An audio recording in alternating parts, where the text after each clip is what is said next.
نام سنا ہوگا محمود غزنوی اور ایاز کا، ان کا باہم محبت کا رشتہ بہت گہرا تھا۔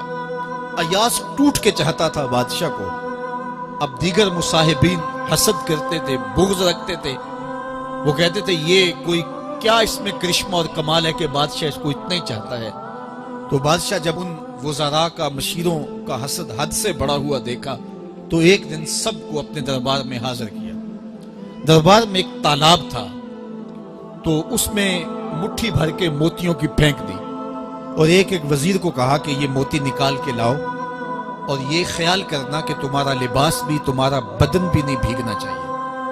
تو سب نے کہا کہ یہ عجیب بات ہے کہ حوض کی تہہ سے موتی نکال کے لائیں اور لباس بھی نہ بھیگے اور بدن بھی نہ بھیگے، یہ تو لازمی ہوگا۔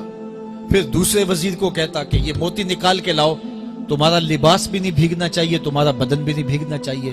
تو وہ آگے سے حجت کرتا یہ کیسے ہو سکتا ہے کہ بدن بھی اور لباس بھی نہ بھیگے اور موتی بھی نکال لاؤں؟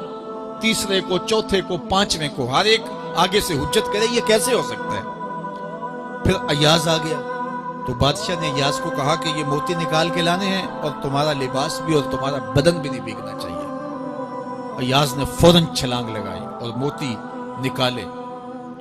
جب باہر نکلا تو بدن اور لباس پانی سے نچڑ رہا تھا، تو ایسے موتی بادشاہ کو پیش کیے اور بدن کپ کپا رہا تھا۔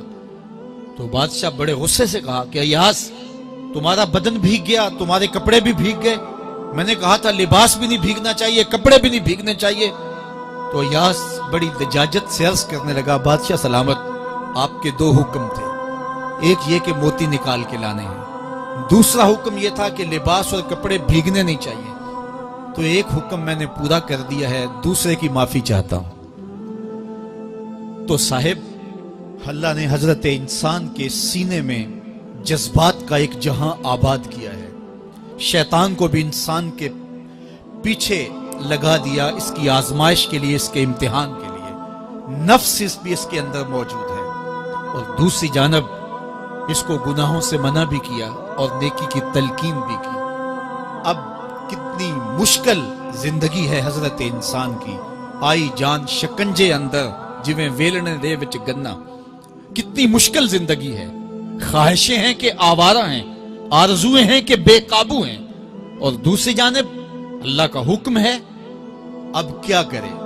تو گناہ کرنے کے بعد پھر اللہ کے حضور توبہ کر لے، جو ممرزد ہو جائے تو اس پر اکڑے نہ اور اس پہ مصر نہ رہے، اس پہ اصرار نہ کرے، بلکہ فوراً اللہ کے حضور توبہ کرے۔ گناہ کرنے کے بعد بندہ جب توبہ کرتا ہے، التائب من الذنب کمن لا ذنب لہ، تو وہ ایسے ہوتا ہے جس طرح اس نے گناہ کیا ہوا ہی نہیں۔ بندہ 100 بار گناہ کر کے توبہ کرے، اللہ 100 بار معاف فرما دے۔ وہ کریم ہے، 70 ماؤں سے زیادہ پیار کرتا ہے۔ تو بندے اس کی دہلیز پہ جب توبہ کرتے ہیں، رجوع کرتے ہیں اور اس سے معافی مانگتے ہیں، تو وہ یہ نہیں دیکھتا کہ یہ گناہ گار کتنا بڑا ہے، وہ یہ دیکھتا ہے کہ یہ میری دہلیز پہ آیا ہے، اور اس کے ما قبل کے سارے گناہ معاف بھی کرتا ہے، بلکہ گناہوں کو بدل کے نیکیوں میں بھی تبدیل کر دیتا ہے۔ آئیے اب قرآن مجید میں ان لوگوں کی کہانی بھی پڑھیے جو اپنی زندگی کو اپنے مالک کے نام لگا چکے ہیں، اور ان سے اگر کوئی معاملہ سرزد ہو جاتا ہے تو وہ کس قدر اللہ سے ڈرتے ہیں۔ والذین یؤتون ما آتوا وقلوبہم وجلہ انہم الی ربہم راجعون، فرمایا کہ وہ لوگ جب ان سے کوئی خطا سرزد ہو جاتی ہے، کوئی گناہ ہو جاتا ہے، تو ان کے دل لرز جاتے ہیں، خوف خدا سے وہ کانپنے لگ جاتے ہیں۔ انہم الی ربہم راجعون، تو وہ اپنے رب کی طرف رجوع کرنے والے ہوتے ہیں۔ اگر ان سے کبھی کوئی گناہ سرزد ہو جائے، ان سے کوئی غلطی سرزد ہو جائے، تو پھر اس پہ ضد نہیں کرتے، اس پر مصر نہیں ہو جاتے، اس پر حجتیں اور دلیلیں نہیں لاتے، بلکہ وہ کیا کرتے ہیں؟ فوراً اللہ کے حضور رجوع کرتے ہیں اور معافی مانگتے ہیں، اور اللہ کو یہ بہت پسند ہے کہ کوئی مجھ سے معافی مانگے، اور اللہ انہیں معاف کر دیتا ہے۔ اللہ اکبر۔ حضرت عبداللہ ابن مسعود رضی اللہ تعالیٰ عنہ فرماتے ہیں کہ مومن کی یہ شان ہے کہ جب وہ گناہ کر بیٹھے تو وہ یوں محسوس کرتا ہے جس طرح پہاڑ تلے آ گیا ہے، یہ اس کی کیفیت ہے کہ گناہ کرنے کے بعد، نافرمانی کرنے کے بعد اس کا دل لرز اٹھتا ہے. وَقُلُوبُهُمْ وَجِلَةٌ. تو حضرت عبداللہ ابن مسعود فرماتے ہیں یوں محسوس کرتے ہیں جس طرح پہاڑ تلے آ گیا ہے اور پہاڑ ابھی گر جائے گا اور انہیں کچل دے گا. تو وہ جلدی جلدی تلافی کرتے ہیں، توبہ کرتے ہیں، رجوع اللہ کرتے ہیں تاکہ ہمارا گناہ معاف ہو جائے. اور منافق کی مثال بھی بیان کی گئی. جب وہ گناہ کرتا ہے تو یوں محسوس کرتا ہے جیسے بدن پہ مکھی بیٹھی تھی، ہلکے اشارے سے اڑا دی. سویر سے لے کر شام تک کتنی بار ہم اپنے بدن پہ بیٹھی مکھیاں اڑا دیتے ہیں اور ہمیں شام کو یاد بھی نہیں ہوتا کہ یہ عمل ہم نے کتنی بار کیا ہے. میں اور آپ اپنے اندر اتر کر کے دیکھ سکتے ہیں ہماری کیفیت باطن کیا ہے. نمازیں چھوڑی، جھوٹ بولا، غیبت کی، چغلی کی، کسی کا دل دکھایا، کسی کو تکلیف دی، گالی گلوچ کیا، سب و شتم کیا، سویر سے شام تک کیا کیا گناہ کیے. کبھی خیال بھٹکے، کبھی سوچیں آوارہ ہوئیں، کبھی نگاہوں نے بدکاریاں کی، کبھی زبان نے جرم کیے، اور شام کو ہمیں یاد بھی نہیں ہوتا کہ آج ہم نے کیا کیا جرائم کیے، آج ہم نے کیا کیا گناہ کیے. اگر ہماری یہ کیفیت ہے تو یہ عملی نفاق ہے کہ بدن پہ مکھی بیٹھی اور اڑا دی. اور اگر ہماری کیفیت یہ ہے کہ گناہ کے بعد یہ محسوس ہوتا ہے کہ ہم پہاڑ تلے آ گئے اور اللہ کی ناراضگی ہم نے مول لے لی اور جلدی جلدی توبہ کر کے رجوع کرنے کی جانب بڑھتے ہیں، تو پھر مبارک ہو. نہیں تو مجھے اور آپ کو اپنا محاسبہ کرنا چاہیے. ہمارے دلوں پر زنگ چڑھ گئے ہیں اور ہماری کیفیت یہ ہو گئی ہے کہ گناہ کرنے کے بعد بھی ہم ڈٹے رہتے ہیں. جبکہ زندگی اصحاب رسول کی دیکھیے ان سے بھی کبھی کوئی خطا سرزد ہو جاتی تو وہ فوراً اس گناہ کی تلافی کے لیے حضور کی بارگاہ میں حاضر ہو جاتے. حضرت ابو لبابہ رضی اللہ تعالیٰ عنہ نے اپنے آپ کو مسجد نبوی ہوا تو پھر حضور کے ہاتھوں سے اپنے آپ کو انہوں نے کھلوایا.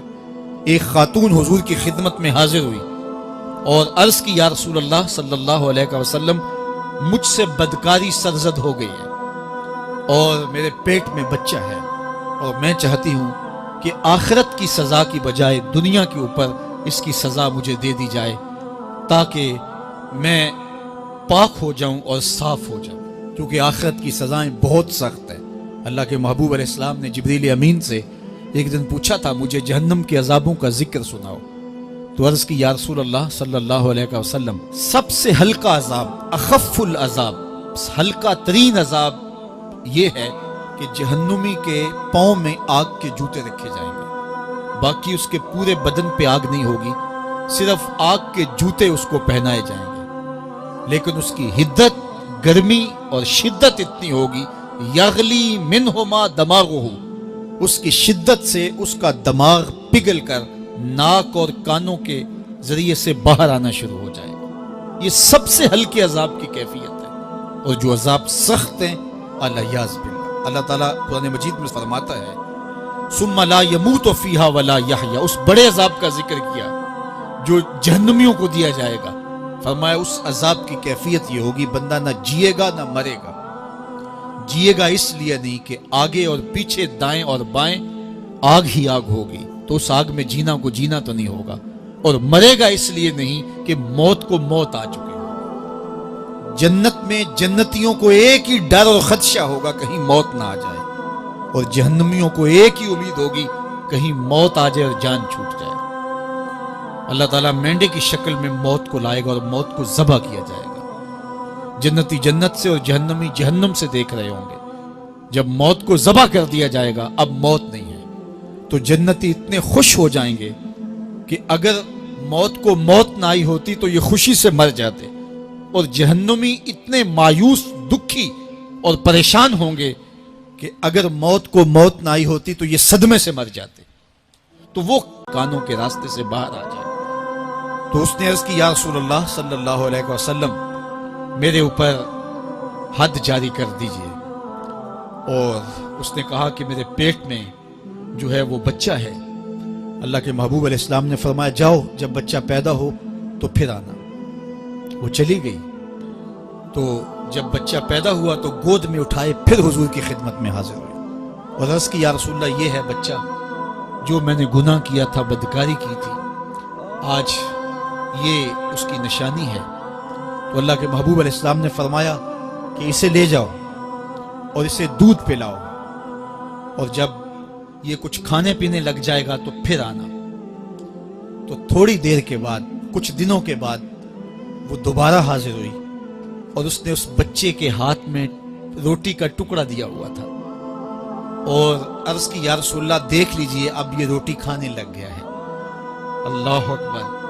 تو اللہ کے محبوب نے فرمایا انہیں لے جاؤ اور جا کے انہیں سنسار کر دو۔ اس کی یہ حد بنتی تھی، اس کو سنسار کیا اور اس نے خود یہ سزا اپنے لیے قبول کی۔ ماعز ابن مالک اسلمی عرض کی یا رسول اللہ طہرنی، مجھے پاک کر دیجئے۔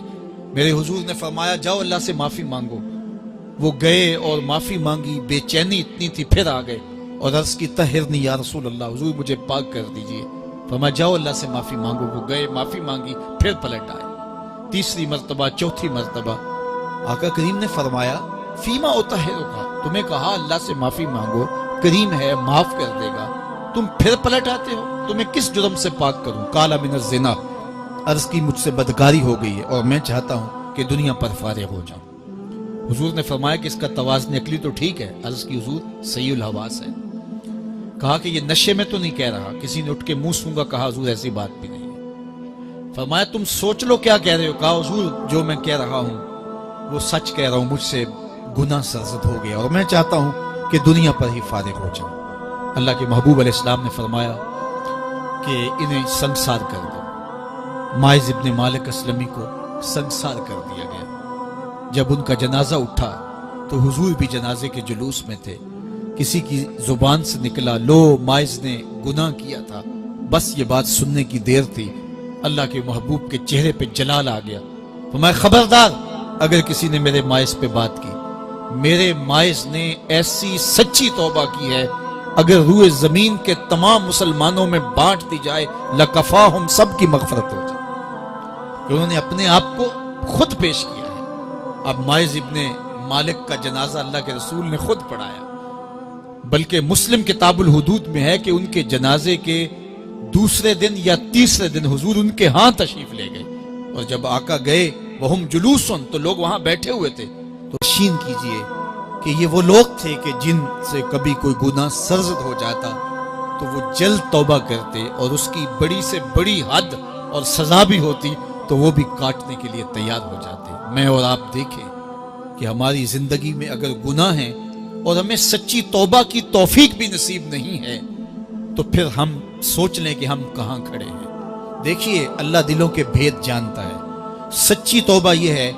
کہ جو کیے پر ندامت ہو اور آئندہ نہ کرنے کا عزم مصمم ہو، پکا ارادہ ہو کہ یہ گناہ زندگی میں دوبارہ نہیں کروں گا۔ الگ بات ہے کہ پھر دوبارہ اس سے سرزد ہو جائے، لیکن جب وہ توبہ کر رہا ہو تو اس وقت اس کا پختہ عزم ہو اور اس کے دل کے کسی گوشے میں نہ ہو کہ چلو میں توبہ کر لیتا ہوں اور پھر ہو گیا تو پھر کر لوں گا۔ پکا عزم ہو کہ دوبارہ یہ گناہ نہیں کروں گا۔ اور اگر زبان سے توبہ توبہ کر رہا ہو اور دل میں ہو کہ ٹھیک ہے یہ تو صبح بھی مجھ سے عمل بد سرزد ہونا ہے، تو اللہ تعالیٰ سے یہ مذاق کرنے والی بات ہے، اور اللہ تعالیٰ سے جو مذاق کرتا ہے وہ کہاں کھڑا ہے وہ خود سوچ لے۔ وہ کیا کسی نے کہا تھا کہ توبہ کی، پھر توبہ کر کے توڑ دی، میری اس توبہ پہ توبہ کر اٹھی۔ تو ایسی توبہ نہیں ہے کہ جو رسماً کسی مجلس میں چلے گئے، کسی اجتماع میں چلے گئے تو سب لوگوں نے توبہ کی تو وہ بھی توبہ کرتا رہا، لیکن اس کا عزم مصمم پختہ ارادہ نہیں تھا گناہوں کو چھوڑنے کا، تو یہ توبہ نہیں، یہ مذاق ہے۔ اس لیے اللہ کے حضور سچی توبہ یہ ہے کہ ما قبل کے گناہوں سے ندامت پیدا ہو جائے اور سچے دل سے ارادہ کیا جائے، پختہ عزم کیا جائے کہ دوبارہ میں یہ گناہ نہیں کروں گا۔ یہ الگ بات ہے کچھ عرصے بعد اس سے پھر سرزد ہو جائے، پھر وہ گناہ ہو جائے تو پھر وہ پکی توبہ کرے، تو 100 بار بھی گناہ کرے گا، 100 بار بھی توبہ کرے گا، اللہ 100 بار قبول کرے گا۔ لیکن اندت توبہ اس کا عزم مصمم ہونا چاہیے، اس کا عزم پختہ ہونا چاہیے۔ محض لفظوں سے توبہ پکارنا اور دل توبہ نہ کر رہا ہو اور دل عزم مصمم